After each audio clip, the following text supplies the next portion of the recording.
also the tryout camps that we're doing.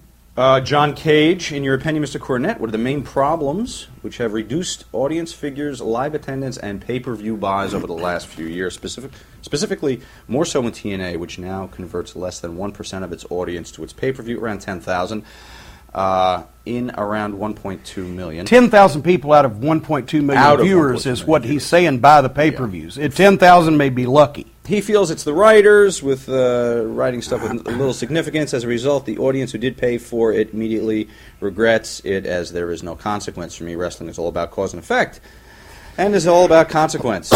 What the writers have done is remove any consequences from events and matches, and result it all means nothing and nobody draws. Well, you kind of answered your own question. He asks, Vince Russo's a total fucking New York prick, and I wish I meet him so I can tell him and explain to him. Now that might be constituted as a terroristic threat. Don't threaten Vince Russo, John? because he will send you a letter in writing that he's in extreme fear of you, and he will complain to the teacher. They'll throw a paper airplane at you from the law firm. He said to explain to him, just using the facts, why he is shit at his job. And you glossed over this man's carefully orchestrated book that he wrote there. But basically, yes, the problem. 4 hours. Go ahead.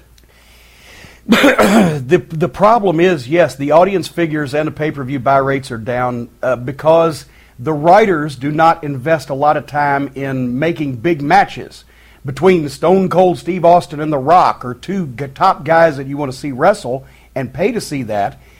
They spend too much time worrying about what's the soap opera aspect of it and what's the backstory and all the cute little written scripted lines. And with Russo, he especially resents a match being presented as important without a story behind it that he's written and manipulated. So when you make the matches meaningless, naturally it comes to pass that nobody pays to see them. Which brings us